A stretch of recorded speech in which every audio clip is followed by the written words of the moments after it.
Welcome to the Becoming Superhuman podcast, where we interview extraordinary people to bring you the skills and strategies to overcome the impossible. And now, here's your host, Jonathan Levy.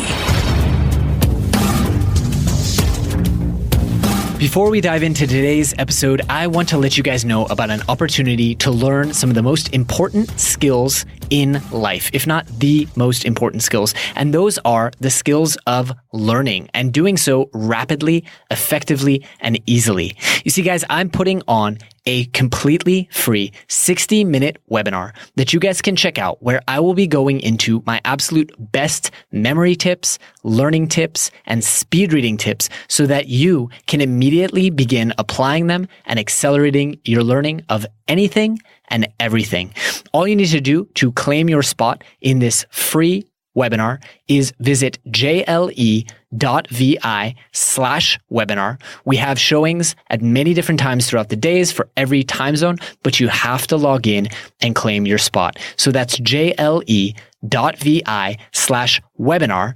And I really look forward to seeing what you guys achieve. This episode is brought to you by Organifi. You guys, one of the only things that every nutritional expert that we've had on the show seems to actually agree on is that we all need to eat more vegetables, eat more greens, eat organic, cut out all the processed junk. Well, who has the time, right? Who has the time to go out, do the shopping, make the salads, make the juices, make the smoothies? And that's what I love so much about Organifi. Their product is an all-organic green juice. It has all of the nutrients that you need. It tastes absolutely amazing, and it's made by wonderful people who I consider to be personal friends. And as listeners of this show, you guys can actually save 20% on your first order. And all you have to do is go to Organifi.com. That's ORGANIFI.com and use the coupon code SUPERHUMAN at checkout.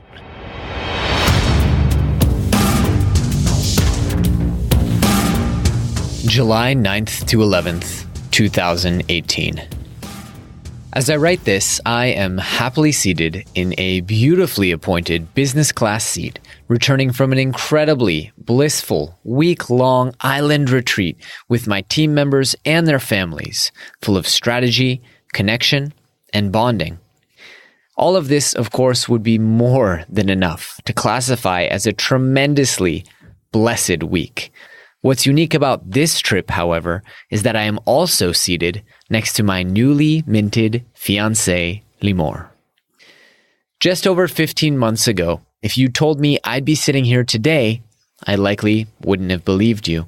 In fact, in my 9-year-long on and off search for the perfect mate across 4 continents and as many countries, I had all but given up hope. I'd started considering extreme, bizarre, and even desperate options, from hiring a matchmaker to settling down with a close friend to simply adopting children on my own. So how then did I arrive here, one half of one of the happiest, healthiest, and most loving relationships I've ever seen, just 15 short months later?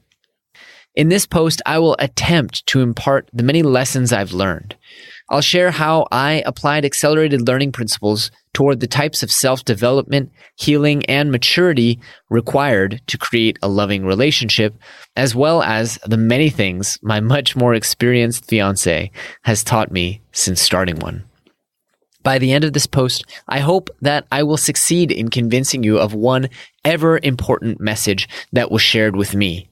You are not broken, nor are you hopeless. You can find love, even if you've never had it and lost it, or reserved it for everyone but yourself. If my experience presses upon you just one simple takeaway, it is this: not only can you apply accelerated learning principles toward building relationships in your life, but in fact, it is perhaps the most important and rewarding application you could possibly pursue. Anatomy of a broken heart. To understand how and why I found myself single for an unbroken third of my life, some background is necessary. From a very early age, I was particularly fond of females. While their marriage is far from perfect, my parents both raised me to appreciate women not just for their beauty, but also for their kindness, sensitivity, and strength. One of my father's favorite stories of me as a baby involves my fixation with a particularly beautiful woman at a bar whom I simply would not let out of my sight. I stared and only smiled and clapped my hands when she came over to jokingly offer me her phone number. All throughout my preschool, kindergarten, and grade school years, I desperately sought love and almost always found it unrequited. I was perhaps mature beyond my years, and I wanted to have a companion with whom I could experience life. By middle school and high school, the one-way nature of these courtships had become something of a pattern. I would become infatuated with a classmate, quietly pining over her for her attention and affection, only to be turned away when I finally made a move. Over time, this, combined with ailing academic performance and an overall lack of friends, compounded into years of depression and self-hatred. In high school, I found myself in my first real relationship and was first exposed to the idea that someone could love me despite not having fully loved myself. Though that relationship was, in many ways, healthy and happy, like most high school relationships, it ended in heartbreak, followed by intense feelings of betrayal and resentment. In college, I found myself again in a position of powerlessness. As a freshman, I lacked the skills and the status, perhaps, to attract a suitable mate, and old patterns of pursuit and disappointment resurfaced. Sophomore year came around, and before classes even officially began, I met Samantha, name changed for privacy, an incoming freshman who in many ways was my female counterpart. A fellow only child, educated at one of the best public schools in California, with Jewish heritage, a track record of achievement, and a passion for social equality. For the first time in my life, I fell into what can only be described as earth-shattering, stomach-churning young love. The sun rose and set on Samantha, and she immediately became a massive part of my life. Life with Samantha was not all roses and smiles, though. As two only children, we shared so many of the same imperfections and expectations. Oftentimes, we were both in a position where we felt less supported than we were used to, made more sacrifices than we were used to, or generally were disappointed in one another's failure to meet our expectations. From my perspective, Samantha had been raised to be tremendously self-centered and spoiled by her doting parents, a condition exacerbated by a series of drop everything and drive across the state overnight to bring you flowers when you're sad boyfriends, who fed both her ego and her impossibly high expectations. From her perspective, I was a workaholic who put my company above all else and made excuses to avoid supporting her as I should. This manifested itself in a constant stream of bitter, critical comments, complaints, and comparisons to past boyfriends that I only later was able to see as regular old emotional abuse. One way or another, the relationship was far from healthy. Regular fights and arguments, often culminating in "I never want to see you again" breakups and "it's going to be okay" reunions, which left us both emotionally exhausted and depleted after just 16 months. When Samantha and I decided to spend some time apart, it was hard enough. But when she immediately began seeing someone else, it was like the entire world had collapsed. For months, I left my bedroom only to go to classes, and since I had selected many of those classes with her, attending them was absolute torture. Seeing her, escorted in by her new beau, still ranks as among the most painful emotional experiences I've ever endured. It didn't help that she decided not to move her birthday party, complete with new beau arm in arm, that she'd coordinated in my fraternity house. Talk about empathy, right? For the remainder of college and for years thereafter, I was understandably hesitant to enter into a relationship or get too close. No matter how lovely the woman I'd meet would be, I'd either compare her to Samantha, revert to old patterns of chasing her away, or put up walls to keep myself from getting hurt. During this time, my average dalliance lasted a week or two, with my longest relationship lasting just under 3 months. All of this, of course, was not for lack of trying. Over the course of those 9 long years, I tried everything in my power to find a relationship, or so I thought. I attended Jewish social events and asked friends for introductions. I read nearly a dozen books on social psychology, dating strategy, and even pickup artistry. I joined business networking organizations and attended an elite business school, combing through the directories for potential mates. I even tried dating sites and apps. All of them. In the end, none of it worked, and it left me feeling defeated, depressed, and deflated. The comeback kid. By 2016, I was, for lack of a better word, desperate to find, quote, the one. I not only knew exactly what I was looking for, I even had a spreadsheet for calculating how close a potential mate came to the template. My issue, I insisted, was one of deal flow.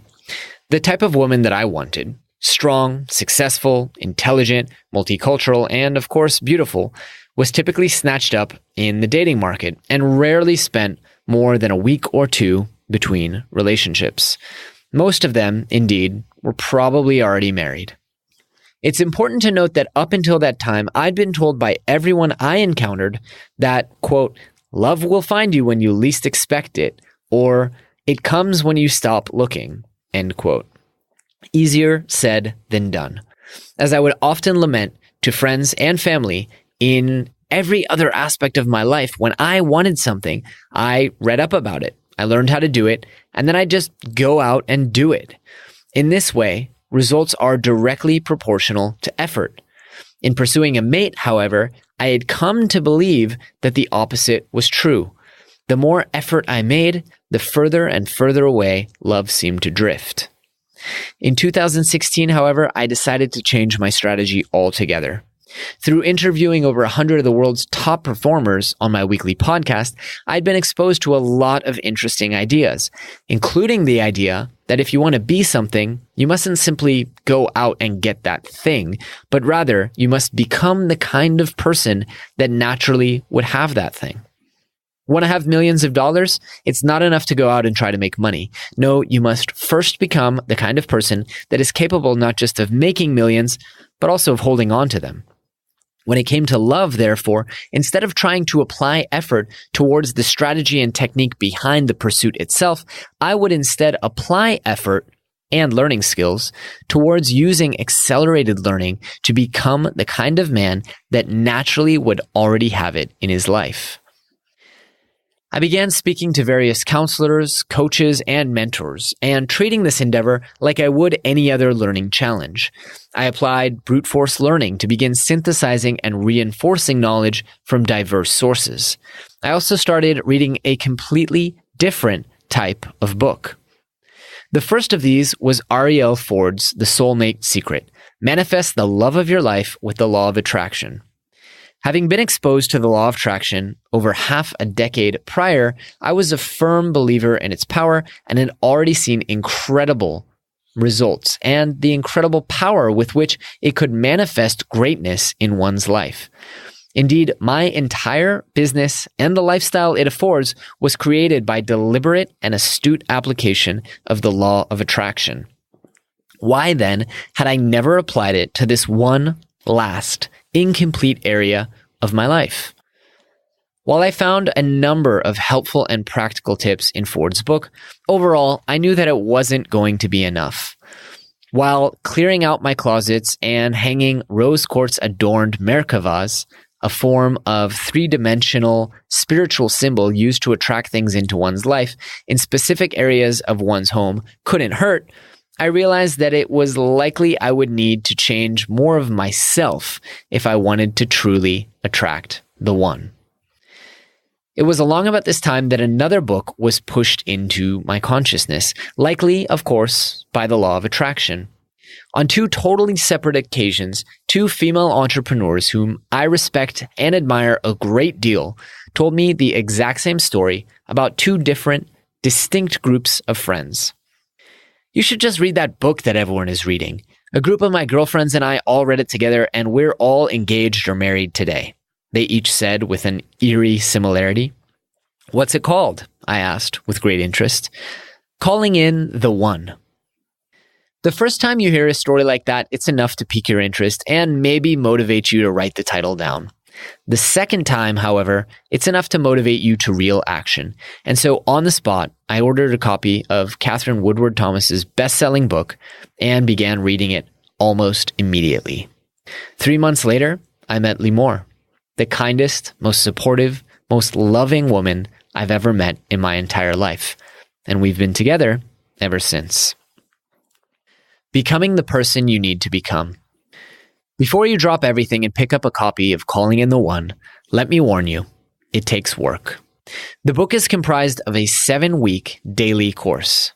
Every day, you are given an exercise ranging from a simple meditation on your intentions to writing a 20-page journal entry, pasting Post-it notes around your home, or creating an entire vision board. Don't skip these. In the year and a half since reading the book, I've recommended it to probably 25 people. Out of those 25, only 5 of them have actually picked up the book. And of those 5, only 2 of them have actually done the exercises diligently. Do you want to guess which 2 of my friends are currently in long-term relationships with the partner of their dreams? So, what is it about this magical little book that seems to take the most dejected, broken, and lonely among us and turn us into poster children for marital happiness? It's not magic, nor is it rocket science. It's simple psychology. In a fast-paced, do-it-yourself course, Catherine Woodward Thomas has somehow managed to condense what would take years of working with a therapist or coach every week into something anyone can do in as little as 30 to 45 minutes a day with absolutely incredible and often unbelievable results. It's accelerated learning at its finest. This plays out in a number of unique ways and brings to light a lot of things that, quite honestly, might shock you.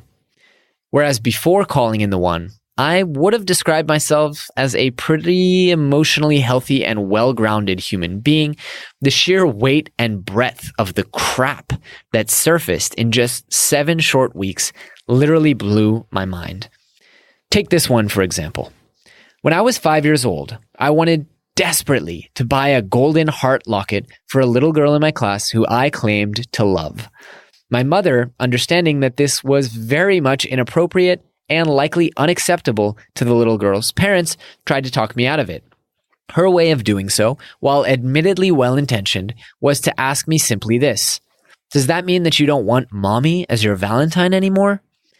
Of course, my mother never meant to imply that my interest in other females was in any way a betrayal of her love. But in my still developing 5-year-old brain, that's exactly what this experience meant. Over time, despite the fact that my mother actively encouraged me to find love and often advised me on how best to do so, I was carrying around what Thomas calls a silent agreement. As an only child who often witnessed arguments and disagreements between my parents, I had silently agreed to my mother to always put her first and had both guilt and anxiety about abandoning her to find love.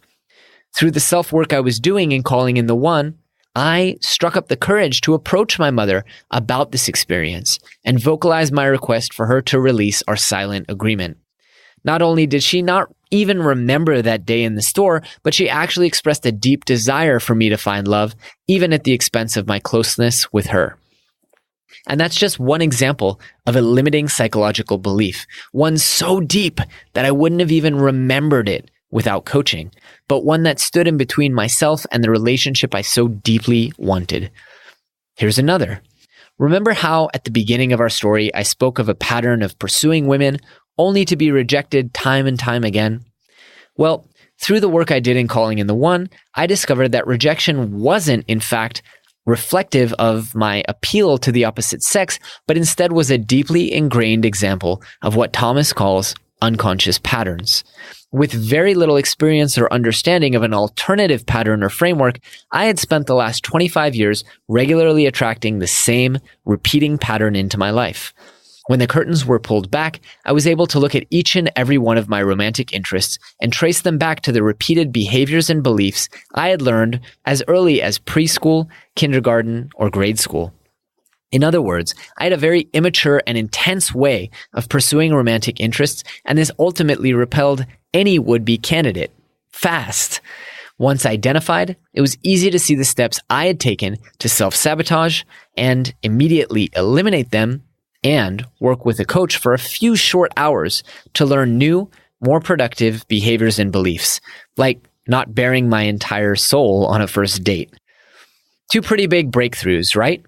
Well, those aren't all. In fact, some of the most difficult exercises in calling in the one involved myself and my beliefs about who and what I was. Throughout those years of rejection and romantic failure, I had painted an avatar of myself as a modern-day Cyrano de Bergerac, eloquent, intelligent, and well-spoken, but ultimately cursed to be hideous and unappealing to the fairer sex. This left me with a series of beliefs about my own worth. Subconsciously, I had even come up with a series of explanations as to why any prior successes with the opposite sex, including my high school relationship and Samantha, had been flukes or cases of poor judgment on the other person's side. Just identifying these deeply held beliefs and bringing them to light was one of the most healing experiences I've ever had, but that was only part of the battle. In order to overcome them, I had to painstakingly work on it through journaling, meditations, and other creative exercises and rituals.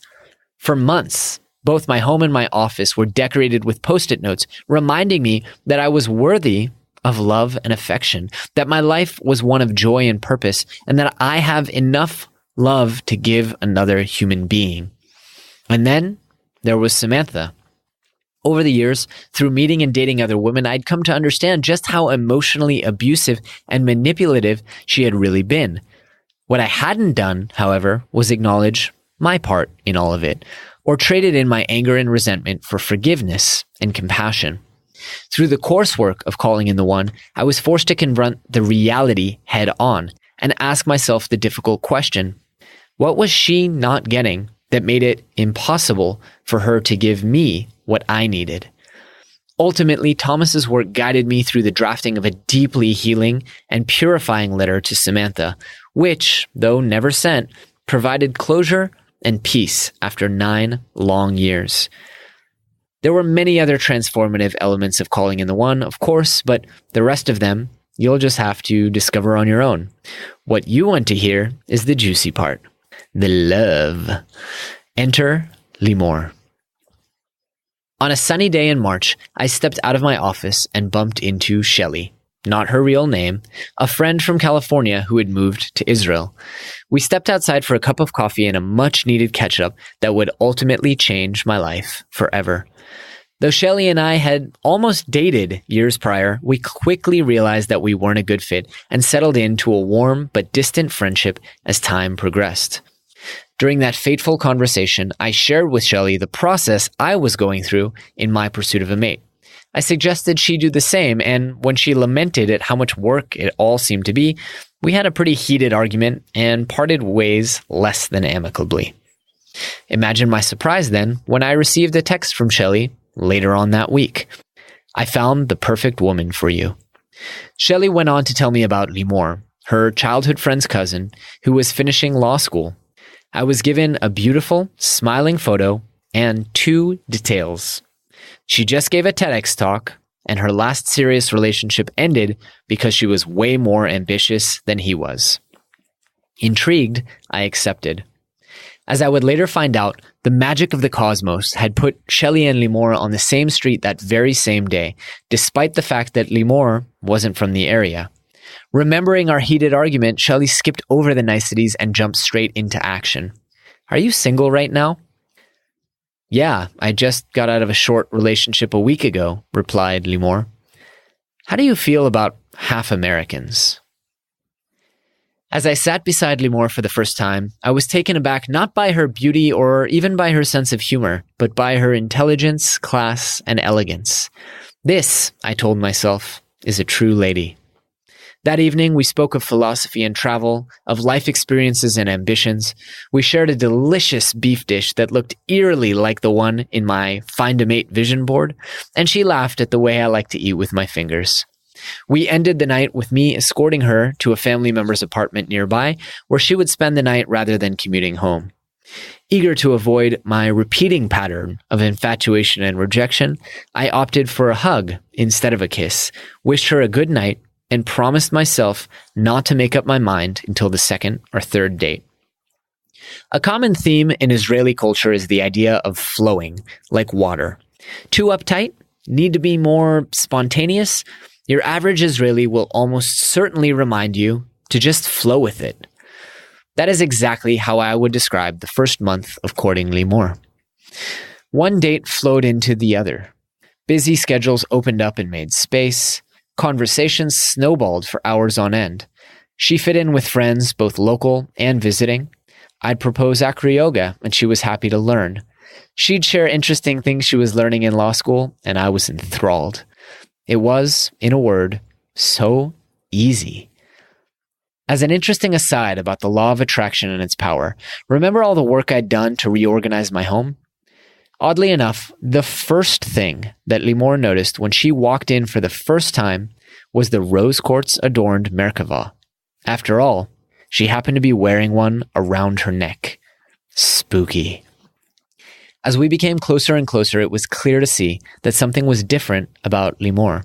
You see, years prior, I had a rare opportunity to speak with the famed relationship expert and two-time New York Times bestseller, Esther Perel. In a moment I'll never forget, I took the chance to ask Esther the question that had been weighing on my mind for literally years. Today's generation, I lamented, has more options than any other generation before it. While our ancestors maybe encountered a few potential candidates in the tribe, and our parents' generation maybe a few dozen, our generation can easily browse through a few thousand potential candidates in one good session on OkCupid. Pair this with the fact that we are coming to accept that monogamy isn't natural or realistic with such longer lifespans, and you're left with a real problem. We know that we need to make compromises and that nobody is perfect, but just how the heck do we choose the right mate for building a marriage that lasts? What Perel said next rocked my world. Well, Jonathan, I think it's important for you to understand that the person who gives you butterflies is not the person with whom you are going to build a happy life. Bombshell. As I digested and processed that one simple statement, I came to realize what had held me back up until now. By repeatedly pursuing women who made my heart race, I was not seeking love. I was seeking thrill and excitement, that storybook romance, and then going through the same patterns over and over again to sabotage it towards the same old outcome. Instead of looking for a partner that made me feel safe, secure, and grounded, I was looking for someone who made my heart race. I wonder, when did it become the cultural narrative that your heart should skip a beat when your prospective mate comes in the room? Anywhere else in life, a feeling in the pit of your stomach isn't a good thing. It's a sign that your body has identified something to be dangerous. Sure, it can be a sign that you're doing something fun or challenging, like speaking on stage in front of 1,000 people or going down a water slide, but in general, it's a sign of imminent danger. We feel that tingly, uneasy sensation when we see a child run into the street. We feel it when jumping out of an airplane. We feel it when we turn on the news and learn about the stock market crashing. In all of these cases, we know that the butterflies in our stomachs are an indication of danger, and yet when we feel it about a member of the opposite or same sex, we think, gee, this must be love at first sight, and then dive in head first.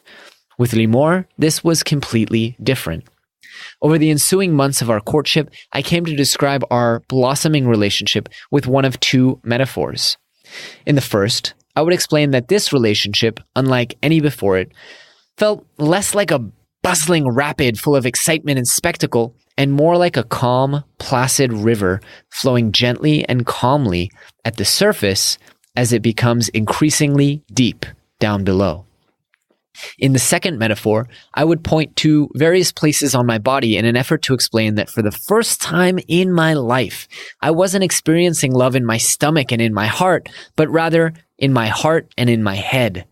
Indeed, my love for Limmor developed not out of an aching pain when she wasn't around or a head over heels sensation of falling, but out of a very rational and logical decision to open up my heart to her.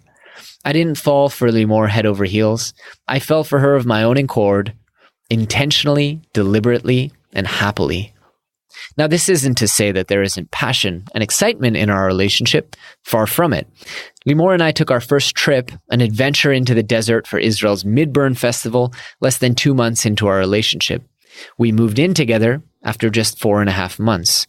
We travel together, learn new things together, plan surprises for one another, and laugh until tears stream down our faces.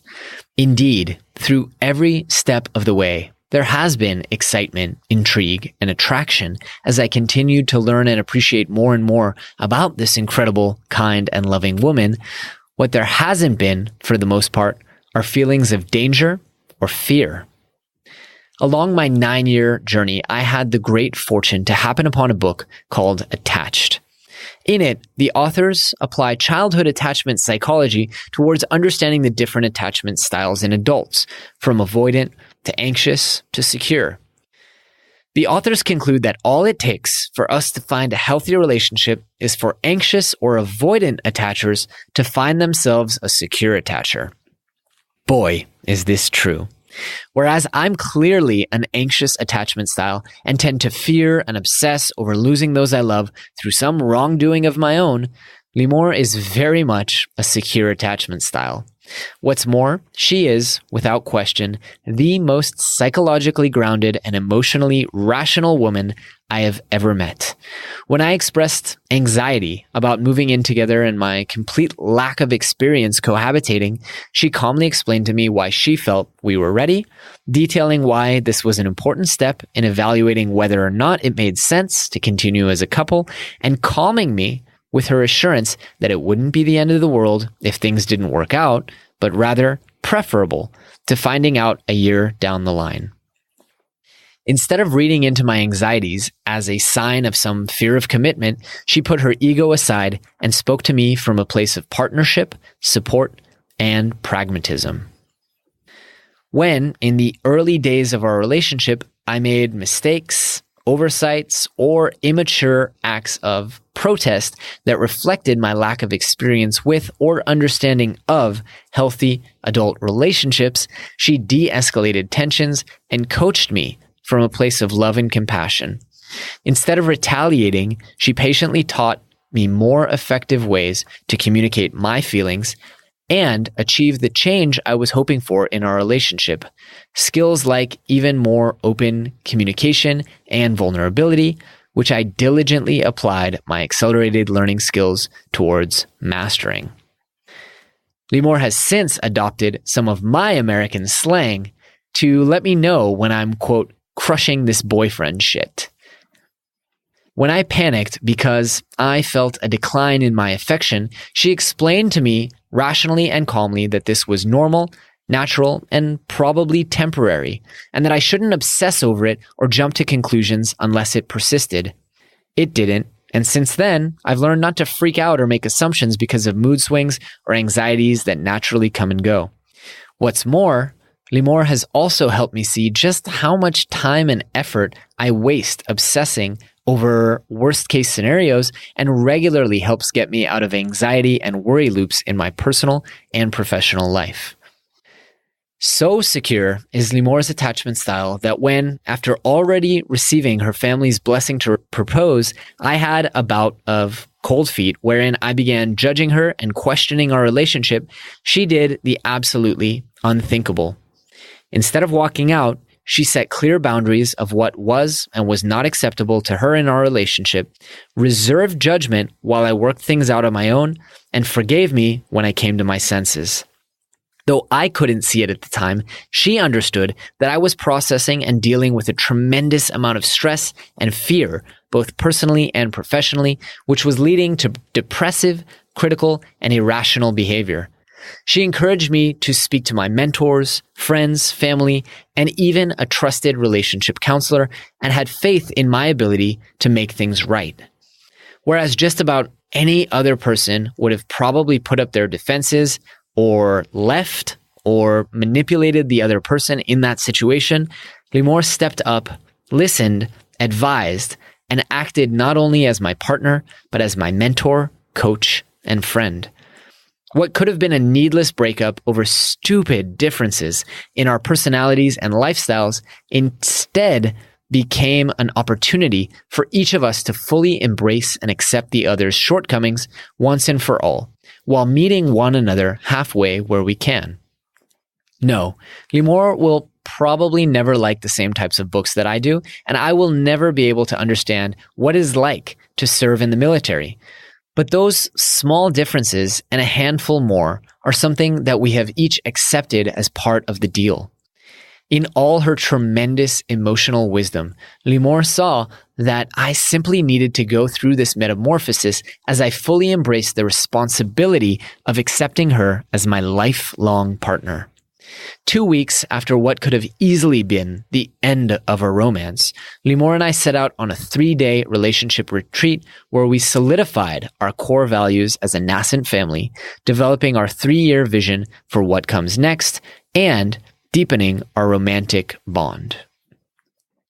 I knew going into it that a structured, let's plan our future retreat wasn't something that she would have proposed, but she committed herself to trying it out, not just because it was so important to me, but also out of a genuine desire to try something new and potentially game-changing for our relationship. And our relationship has been significantly stronger ever since. In conclusion, Limmor and I don't get butterflies every time the other walks into the room. I don't get anxious or jealous when I see her texting a male colleague. And while I miss her like crazy when I'm traveling abroad, it doesn't feel like the oxygen has left the room. What we have is not a Hollywood romance or a youthful infatuation, but she is, without question, the love of my life. She's my best friend. She's my confidant. She's my partner in everything. She guides me through the most challenging conversations and conundrums in my business dealings. I coach her through her speaking engagements. She heals my heart and I expand her mind. We are extraordinarily different people, and yet our love is grounded in a set of deeply held, shared beliefs and built on a foundation of mutual respect and admiration. She isn't my world, but she's the most important person in it. As I set out into this new learning adventure of building a home and a family, I can't possibly know what we will face. What I do know, however, is that at every turn, we will face it together, not as adversaries or as free agents working in alignment, but as partners. Perhaps I could have spared myself a few of the years it took to wind up where I am today. Perhaps I needed to go through every single step along the way in order to become the man I am today and to adequately understand just how lucky I am. It's impossible to say, but that's just my journey. For those of you reading or listening to this, asking yourself how you'll find love, here are my suggestions. 1. Become the type of person you need to become to attract the right mate. Create a lifestyle, an environment, and an attitude that makes others want to be with you. Do that painful, messy, and hard work of healing old wounds and clear out the emotional cobwebs that are holding you back. There are more of them than you think. Calling in the one is a great start and probably where I would start if I had to do it over again. But there are plenty of great books and resources out there for healing your heart and adjusting your mindset. 2. Trust the journey. In the darkest hours of my search, I began to lose hope. Don't make this mistake. Doing so is counterproductive. Have faith and enjoy the process. Meet new people, go on fun adventures, fall in love for a day, a week, or a year with reckless abandon. In the end, once you find love, you won't trade it in for any amount of time wasted or heartache experienced. 3. Avoid the butterflies. Esther Perel was right. Butterflies aren't a sign of attraction, they're a sign of fear. They're great for exciting and dramatic flings, but not so great when it becomes time to build a stable, loving relationship where you feel safe and secure. Of course, my experience is just one account, but if I were you, I'd run the other way when you feel that tingling in your stomach. 4. Be willing to compromise. Limmor isn't absolutely everything I wanted in a mate, and I'm certainly not everything she wanted either. Nobody is perfect, not even you, and indeed, the notion of needing to make conscious compromises is a real and important one. However, when I look back at the vision board I created as part of the Calling in the One journey, my beloved fiancée fits what I sought in a mate with eerie accuracy. What's more, she has a great number of qualities that I didn't even think to ask the universe for. Qualities that are much more important than her movie preferences or the color of her hair. 5. Take fate into your own hands. The colloquial wisdom is bullshit. Love isn't going to find you. You have to find it. You have to signal to the universe that you are ready, willing, and deserving of the relationship of your dreams. As my dear friend Dr. Anthony Metivier loves to remind me, the law of attraction only works if you first apply the law of action.